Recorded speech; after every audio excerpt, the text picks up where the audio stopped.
Just wanted to do a short little follow-up video to Resident Evil 1 HD Remake Remaster with the Jill Valentine playthrough. Just something I was thinking of later after playing. You may have heard me mention, I'll throw up an image here of the game we just played, Resident Evil 1, 2002 remake, and this is the 2015 remaster of the remake. But as you can see in this picture, I was thinking about like how I kept saying that I had trouble making a mental map of the Spencer Mansion in the game, and like I know where I am once I get in the room, but like it's hard for me in some of those places to remember how to get back to a certain area. And it's not because I think it's laid out bad or anything. I actually think it's laid out good, but this is coming from the era of, the original PlayStation 1 Resident Evil. And, it's basically multiple floor mazes. You can't get away from it. In a mansion, you're going to be going into a lot of rooms, square rooms. It's just the nature of the game. But I was thinking about why is it so hard for me to, even though this playthrough is probably the 4th or 5th time I've beat this game with Jill.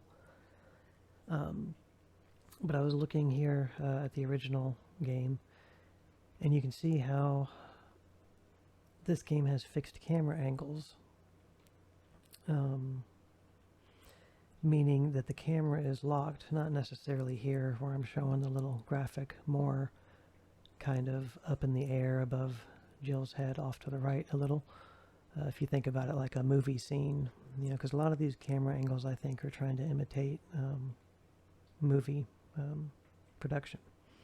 I think they made this game like it was a movie, which is really cool. But the camera indicating the door behind Jill, you could come through that door from that other side into this room. But this will be your perspective. The camera will be locked in that position. Kind of, they pick like a focal point, they show you the door and they show you the fireplace, and the thing on the side of the wall up there that you get as a map.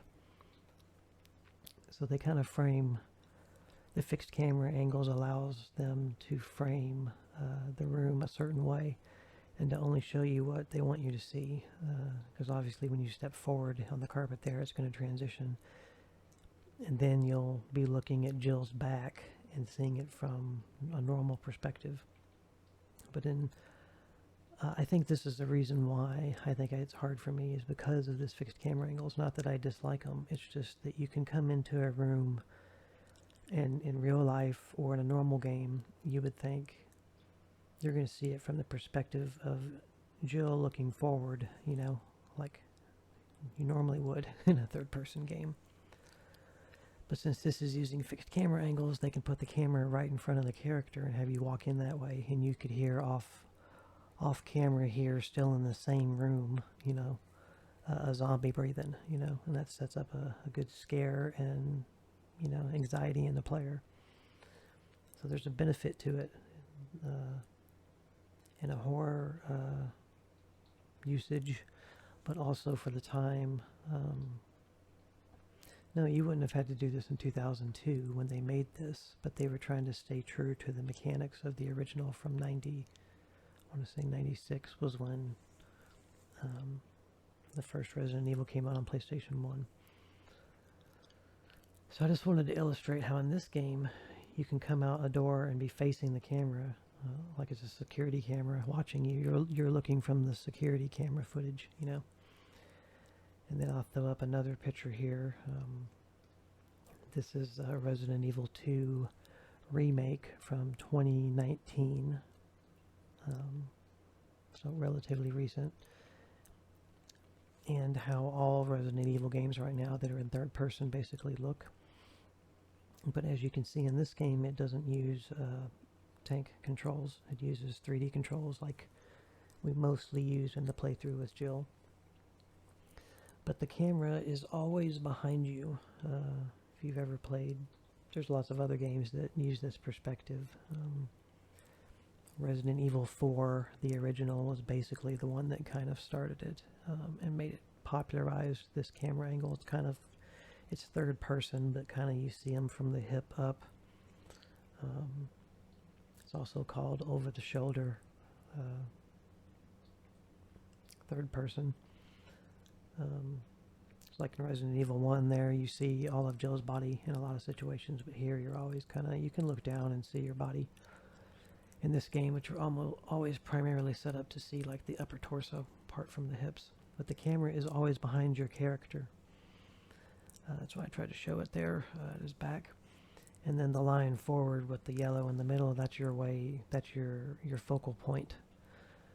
So you can see between the Resident Evil 1 remake, which is based off of the original on the PlayStation 1, versus this game. I mean, before this was Resident Evil 7, but Resident Evil 7 used this engine as well, but it was a first person. So this was the first remake, modern remake, where they introduced this new kind of over-the-shoulder third view.